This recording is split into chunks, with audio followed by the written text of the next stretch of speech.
is Indian Country Today. Esquili, yes, thank you for joining us. I'm Patty Tholahungva. Here are the headlines for Monday, July 27th, 2020. The chief of the Mississippi Band of Choctaw Indians will help design the state's new flag. Chief Cyrus Ben was appointed to the 9-member Flag Commission by Republican Governor Tate Reeves. Mississippi legislatures voted in late June to retire the state flag because it features the Confederate emblem. The change came as nationwide protests took place to raise awareness of racial injustice. Mississippi is the last state to have a flag with the Confederate emblem. No word on when the new design will be launched. A North Carolina tribe's farm is providing enough produce to feed the tribal members and the surrounding community. The Cohair tribe started with a small garden in 2013. Since then, they've grown that small plot to 12 acres. They are now providing free food to the 3,000 enrolled Cohair members, and tribes from across the state are also invited to come harvest. COVID-19 has impacted operations and reduced the number of volunteers, but they've been able to continue feeding the community. Tribal Administrator Greg Jacobs says it's a spiritual practice with intergenerational and intertribal collaboration.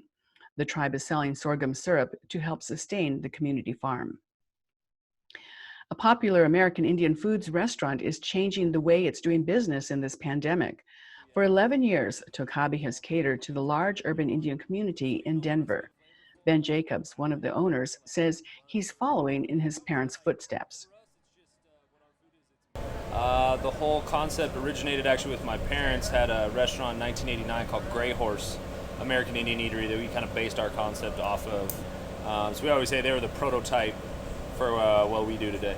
Besides the food truck, they operate 2 restaurants, and now in this pandemic, seating is limited to 17 tables inside and 14 outside. And they're exploring partnerships with native producers to create a private food label for pantry staples, such as blue cornmeal, yellow cornmeal, wild rice, and beans. Jacobs told Restaurant Hospitality magazine they are also looking into creating and selling frozen meals. They hope to have that business up by the end of this year. And part of their research includes sending their family and friends vacuum-sealed dinners of bison ribs with seasonal huckleberries from the Muckleshoot Nation in Washington. This Friday is the 56th anniversary of Billy Mills' historic gold medal victory at the Olympics. To mark this special occasion, he's holding a virtual race. Run with Billy is open to anyone. Mills says the race is also to support a healthy tomorrow for Native American youth. You can register on his website, indianyouth.org, and then complete your run between August 1st and the 9th. Anyone who registers will receive a commemorative bib with Billy's number, 722. And now for an update on COVID-19 in Indian country, let's go to Jordan Bennett-Begay. Jordan? The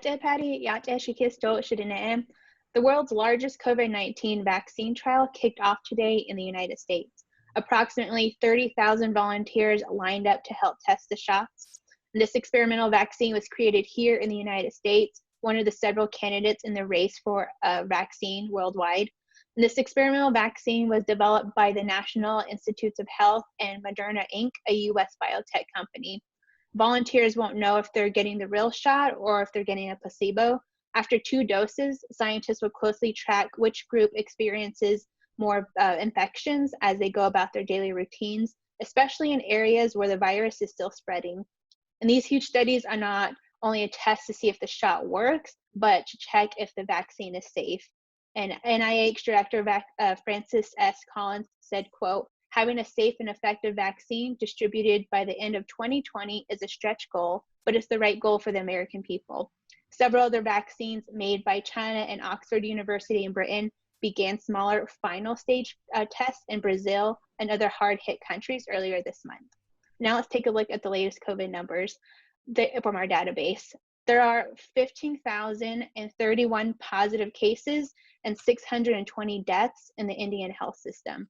Again, that is a total of 15,031 positive cases and 620 deaths as of July 27th. And in Nebraska, the Winnebago tribe saw 10 more positive cases, bringing the tribe's total to 85 cases and 2 deaths in total, Patty. All right, Jordan Bennett-Begay, thank you so much. Ekehet. And we'll be right back.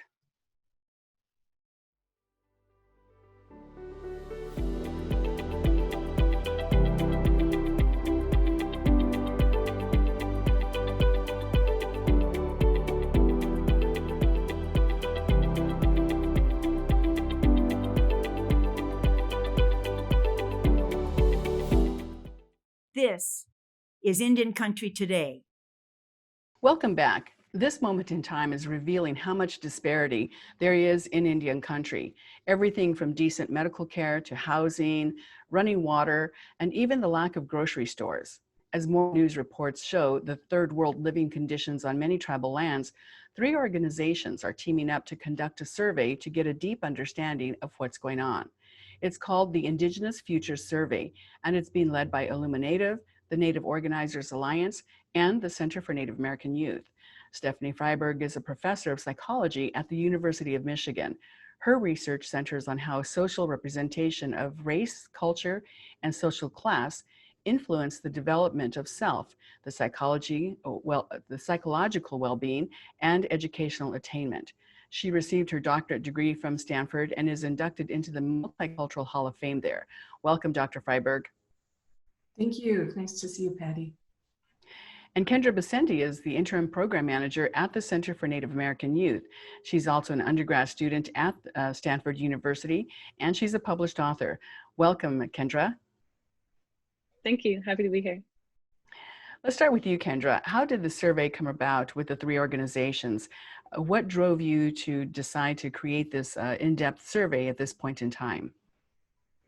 Well, I think, with that introduction, I feel like this survey was kind of a long time coming in Indian country, seeing ourselves represented into the future and seeing ourselves thriving into the future. And I think the Indigenous Futures Survey was a collaboration between these 3 organizations who really saw that mission and who really wanted to do the work beforehand, do the work to have ourselves represented in a research initiative by Natives for Natives.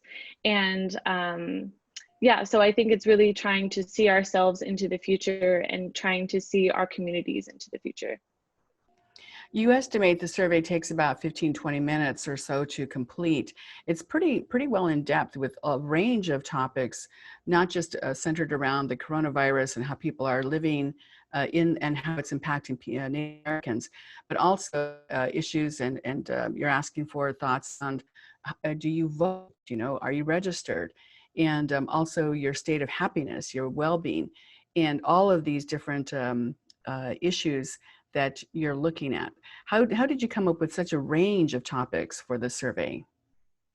Well, I think that was really a collaboration between the 3 organizations, really headed by Dr. Freiberg, in really thinking about what in this moment is really important to Native people. We're experiencing this pandemic. We're within this time where it's really crucial to talk about these issues that are impacting us. With a lot of people being at home, we have more time, we have a little bit more space to kind of be a little bit more globally thinking. And so I think that's kind of where we kind of saw the questions and even just the topics within the survey is really getting at a larger idea of what Indigenous people are experiencing right now in this moment.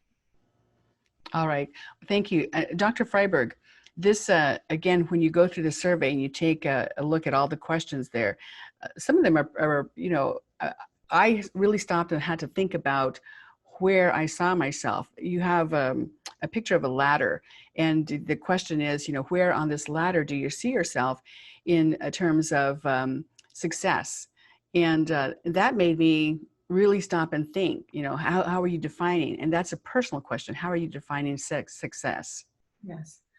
Really, it's the key word there is perception. It's your perception of how you feel in society. And we actually made a new and novel question, which is really also how do you feel about your standing in the in your tribal community? Because there are many ways to be successful and many ways to define success.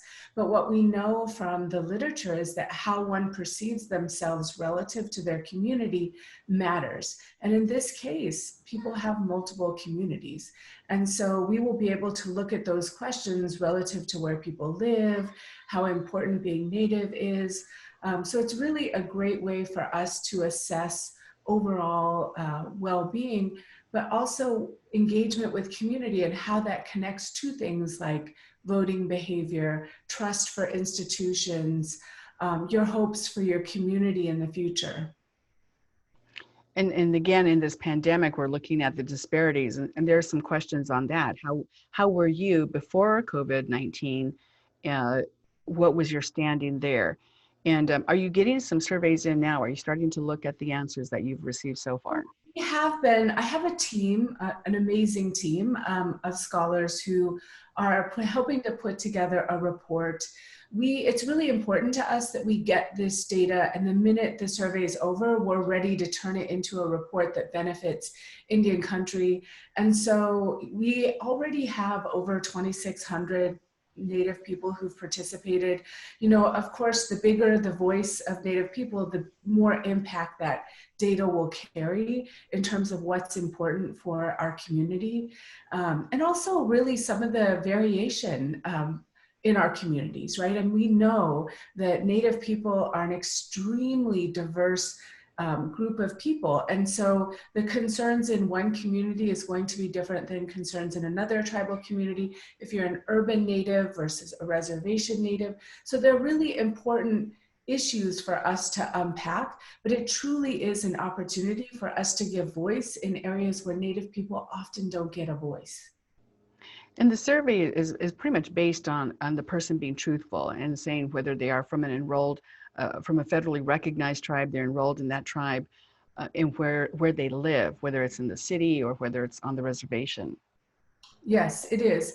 I mean, the majority of people will see this as their own, like they're sharing their own experience, and we value all of those experiences. So it's really more about taking a step back and allowing, so if you take, for example, the current situation of COVID, often Native people are left out of that discussion. We will have data so that we can enter into that discussion. So our leaders, political, like congresswomen, you know, various organizations who fight for funding, Native rights, will be able to take that data and go out to Congress or to the Senate and say, no, that's not true. Our community is deeply impacted. Mm-hmm. And that ties right into your questions you have about the election. Questions about, are you registered to vote, or do you vote in all the different elections? And so asking people about their civic engagement. Right. I mean, so it is interesting. Some of the early data, we're definitely seeing differences in how people engage, but voting behavior is really important, and what motivates people to vote, right? So, and what motivates people to vote in tribal elections versus national or state elections? How do we understand people's connection to the issues in their community and voting? Do Native people see voting as a means for improving the lives of people in their community? If they don't, we're letting them down. Mm-hmm. And Kendra, have you had a chance to look at some of the answers that have come back so far on the survey? So I have not personally, but we do these sort of check-ins with the three organizations and just sort of preliminary data findings with Dr. Freiberg. And so what has been really jumping out to us is that, you know, we do need more men to take the survey. This is something that's super important. It's really important that we represent everyone in our communities, in Native communities across all 50 states.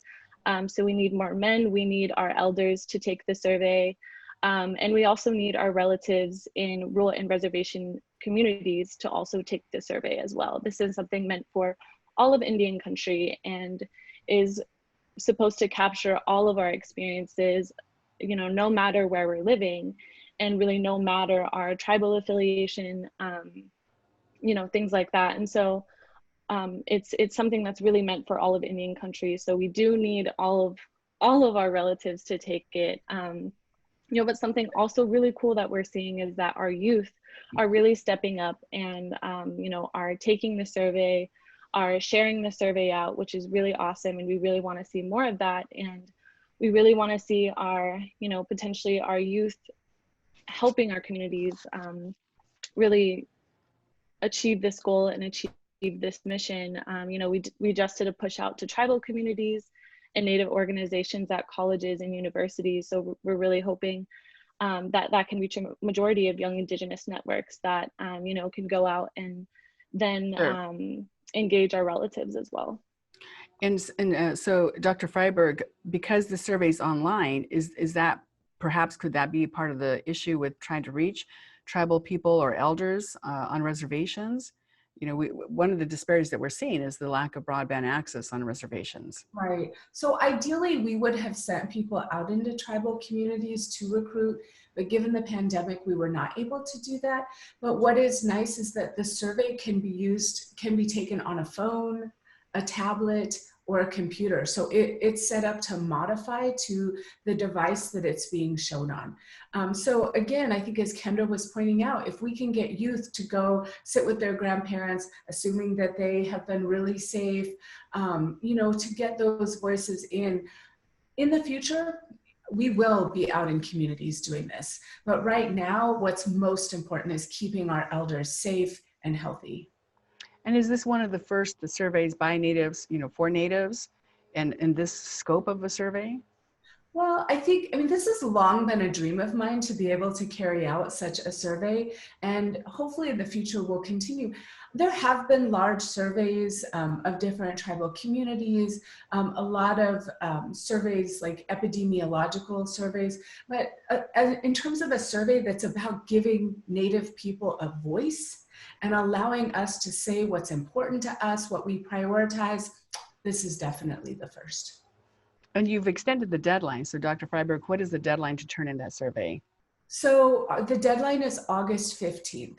And we really had to extend the deadline because of some of the big issues that have come up for Native people, that it really impacted our ability to get out and do the recruiting that we wanted to do. As Kendra mentioned, it's really important that we get a diversity of Native people completing the survey so we can represent a diversity of perspectives. All right. Well, it covers a range of topics and not, it is pretty in depth. So again, they're looking for more men to fill out that survey and also elders. Dr. Freiberg, thank you so much for joining us. And Kendra Basenti, thank you so much for joining us. Thank you for having me. Yeah, thank you. And we'll be right back.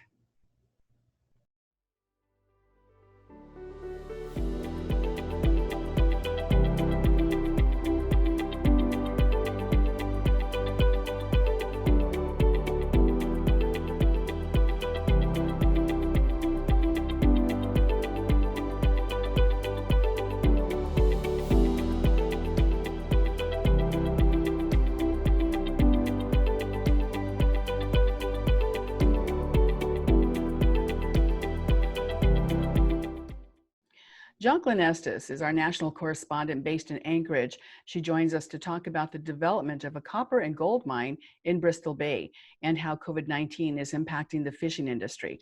Welcome, Jonquilyn. Hi, thanks for having me. Well, Friday, there was a lot of news around this mine in Bristol Bay, which is also in Dillingham. And there was a lot of excitement about getting a permit to go forward with this mine. What is the story there? So the Pebble project actually got its start in 1988 when a developer found, and a company found copper. And over the next several years, they discovered there was a huge reserve of copper, and there's gold and molybdenum too. So a couple of partners applied for a permit, and then that partnership fell apart. Some new partners came in, and the Obama administration put the project on hold. The application for permits hadn't been made yet. It hadn't been completed.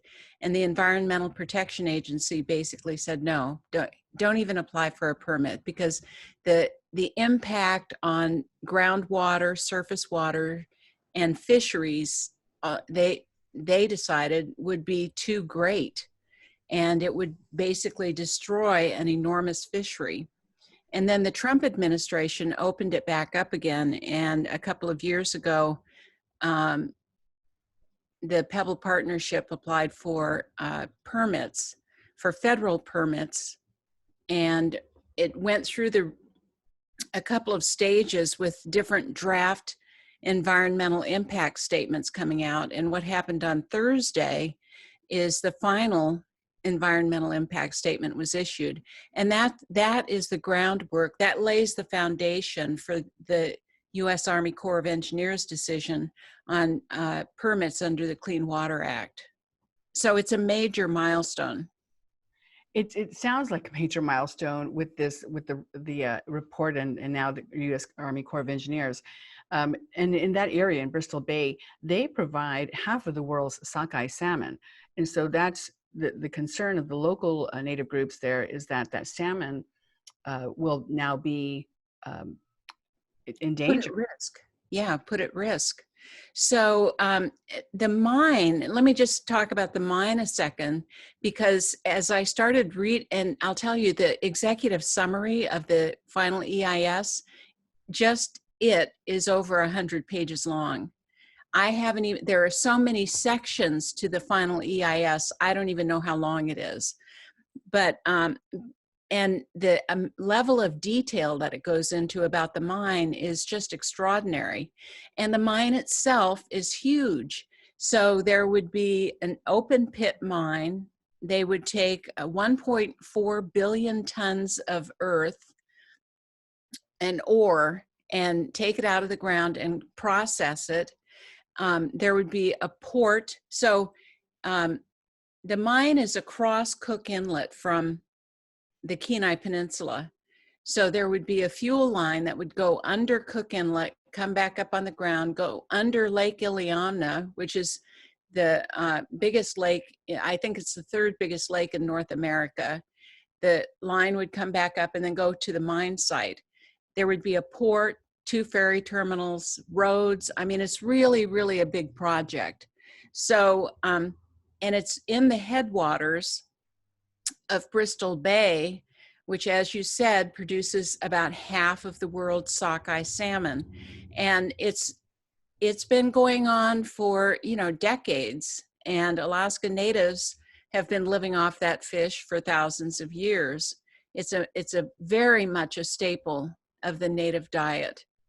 And the fishery last year they took 56.5 million fish out of the water.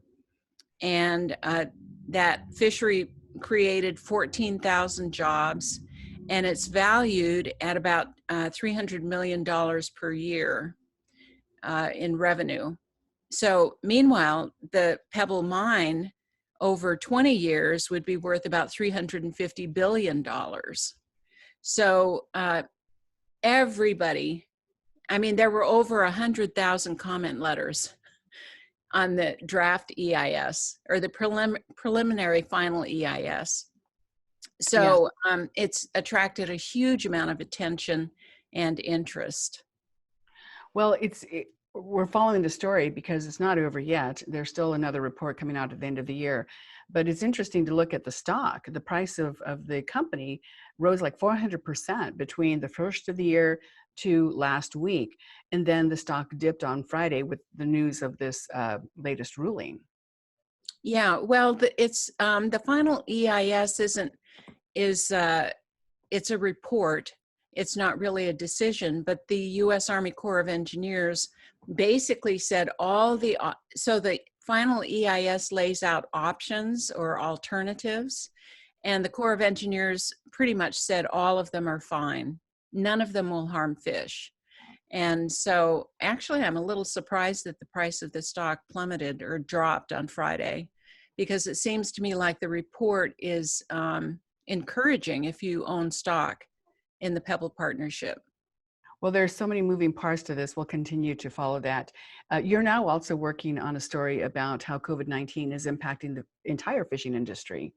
Give us a quick Yeah. brief on that. Right. Well, I haven't started writing the story or researching it. I haven't interviewed anybody, but basically, the concern before the fishing season started was that COVID would get loose from fishermen, crew members, or fish processing plant workers and escape into the local communities.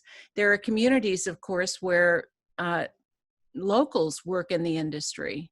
And so that's a conduit. Well, there have been these enormous outbreaks, one aboard a fish processing trawler or plant, a floating plant. Jacqueline will continue to follow your stories on this impact of COVID in the fishing industry. Thank you.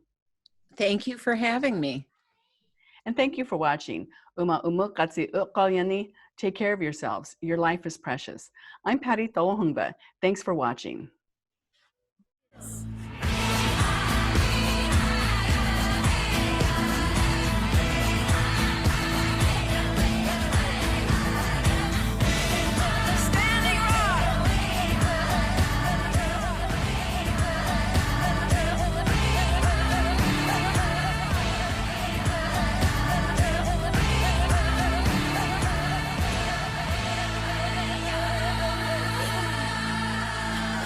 This is Indian Country Today.